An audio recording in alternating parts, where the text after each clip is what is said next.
자, 이번에는 지필목을 좀 보여드리겠습니다. 지필목은 아시다시피 지는 종이죠. 종이고, 어,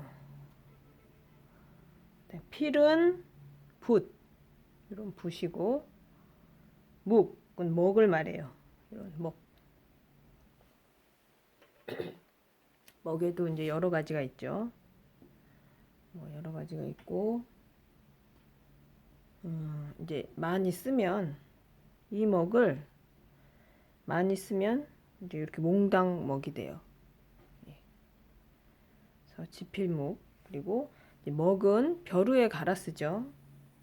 벼루에 이 먹을 갈아서 사용하게 됩니다. 이게 이제 이거 외에 이제 물이 필요하죠. 물.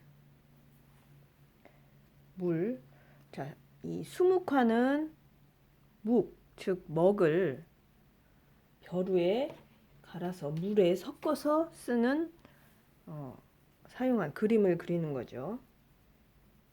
여러분이 이제 동양학과에 지원을 해서 다 이제 경험이 있으실 거라고 생각을 해요. 이 지필목에 대한 경험이 있으실 건데 100%는 아니죠. 요새는 비실기도 많고 하기 때문에 이제 동양학과에서 이 지필목을 처음 접해 본 분들도 있기 때문에 차근차근 설명을 해드리도록 하겠습니다. 그리고 근데 어떤 이 지필목의 성격을 어떤 우리의 수묵화 기법과 또 표현 체계와 같이 연결을 해서 생각을 해야 합니다. 그 세 가지는 재료와 기법과 표현 체계.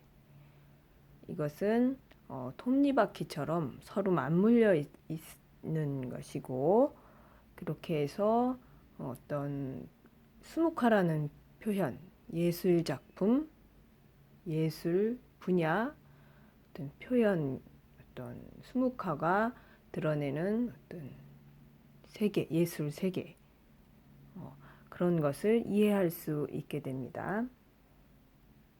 그래서 먼저 눈에 팍 띄는 게 벼루죠. 벼루가 여러 가지 모아놨는데, 벼루는 보통 우리가 이거는 지금 길이가 한 18cm 이 정도 돼요. 이것도 좀 작은 벼루에 속하죠.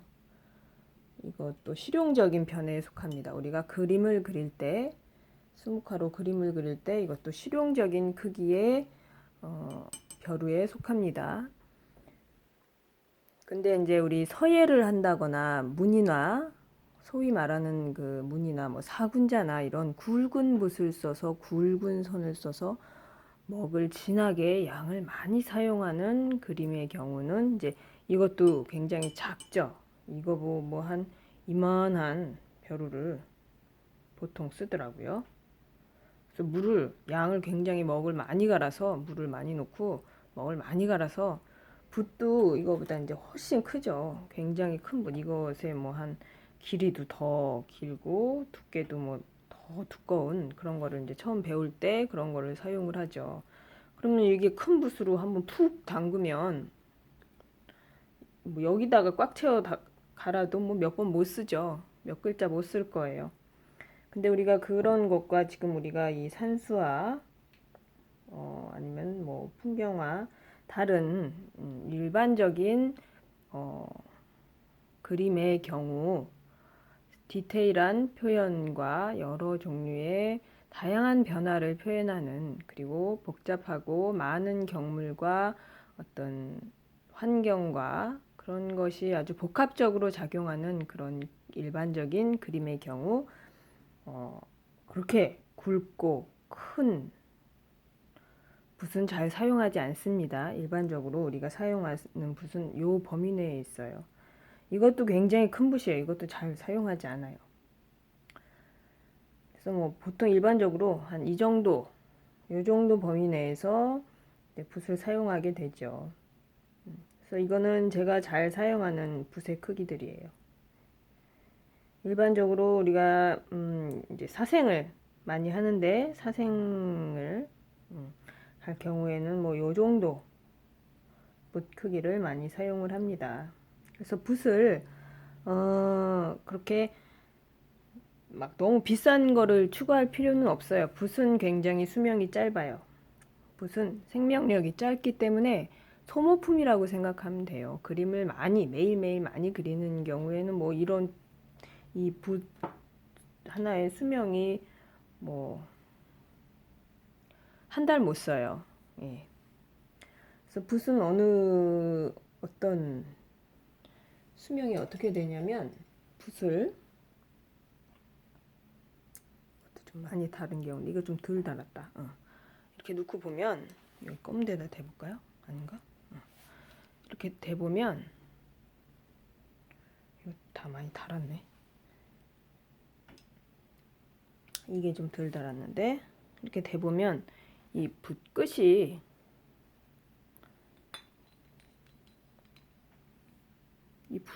여기는 이렇게 동그랗죠. 여기는 이렇게 동그랗고 여기는 좀 이렇게 탁 평평하죠. 달아서 그래요. 이 둥그런 부분, 붓 끝 부분이 달아서 이렇게 된 거예요. 그래서 이 붓털에 이게 새 붓인데 이 붓털 끝부분, 이 붓털에 이 투명한 부분 있죠. 여기가 다르면 붓이 이렇게 잘 모이지 않게 돼요. 물을 묻혀보면 더 잘 보이죠. 자, 물을 붓끝에 묻혀보면 이것도 많이 달았네. 다른 거밖에 없어. 보이시나 모르겠는데 여기 좀 이렇게 뾰족하게 모이는데 한계가 있어요. 그다지 그렇죠. 붓끝이 달았기 때문에 그렇겠죠. 모이는데 이제 한계가 있어요. 이제 사용하지 않은 닳지 않은 붓의 경우는 붓끝이 굉장히 뾰족하게 날카롭게 잘 모여요. 잘 모이죠. 좀 다른 붓의 경우는 이렇게 되고 차이를 아시겠는가 모르겠네. 붓끝이 달라요. 그래서 붓은 붓끝이 다르면 이제 붓끝 부분이 잘 모이지 않게 돼요. 그래서 붓은 이제 약간 다르면 우리 형광펜 끝이 네모난 형광펜 있잖아요. 그것 같이 끝이 좀 모았을 때 계속 그 형광펜의 그 네모난 단면 같이 약간 끝이 그렇게 돼요. 그래서 이제 붓선을 이제 사용할 때 붓끝이 잘 모아지지 않는 현상이 생기면 붓이 많이 달았구나. 이런 거는 꼭 버리는 것은 아니에요. 쓸모가 없는 건 아니고 그런 어떤 끝이 모아져야 하는 선을 사용한다든가 일반적인 경우에 잘 이제 사용하지 않게 되죠.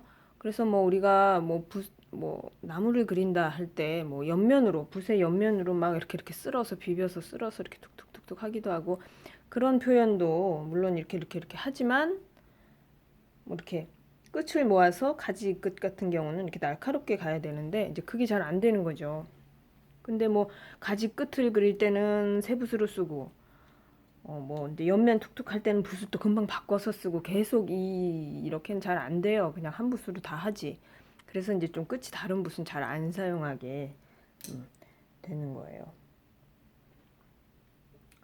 그리고 이제 붓은 뭐 비싼 붓은 이제 털도 아무래도 더 윤기 있고 좋은 털이고 그리고 이 붓을 묶는 기술이나 뭐 이제 안에 이제 이 붓도 구성되는 게 있어요. 안에 심이 따로 있고 어 이제 이 심이 어느 정도 이제 이 형태를 잡아주는 약간 뻣뻣한 종류의 심이 있고 그 위에 이제 이런 털로 양모나 일반적으로 양모로 이렇게 덮게 되는데 그런 이제 기술이나 이런 재료의 그 질에 따라서 붓이 이제 뭐 고급 좋은 붓이 있고 이제 좀 차이가 있겠죠.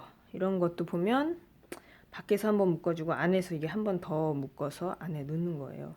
그런 게 이제 싼 붓은 이제 이렇게 잘 흐트러지겠죠? 근데 뭐 붓이 워낙 소모품이기 때문에 너무 고가의 붓을 고집할 필요는 없습니다. 그래서 오히려 그림을 좀 저렴하고 괜찮은 붓, 너무 날림으로 만든 거 말고 좀 저렴해도 쓸만한 붓을 사서 싼 거는 뭐 몇천 원짜리 이런 거 다 몇천 원짜리예요. 이런 거.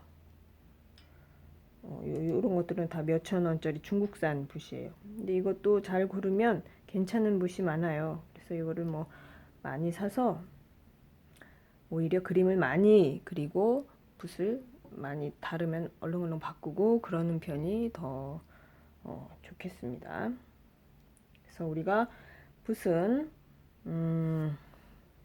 우리가 사용하는 붓은 한 요 정도 되는 것을 구입하시면 준비하시면 좋겠습니다. 이게 지름이 이 지름이 이 붓 대의 지름이 아니고 이 붓털 요 부분 붓털 요 부분의 지름이 이 붓 뿌리 부분 이 부분의 지름이 뭐 한 0.8에서 0.9, 1cm, 1.1, 1.2, 뭐 그 사이 0.8에서 1cm 그 정도 0.8 이상 1.5 이하 그 정도 되는 붓을 크기는 그 정도를 구입하시면 되겠습니다.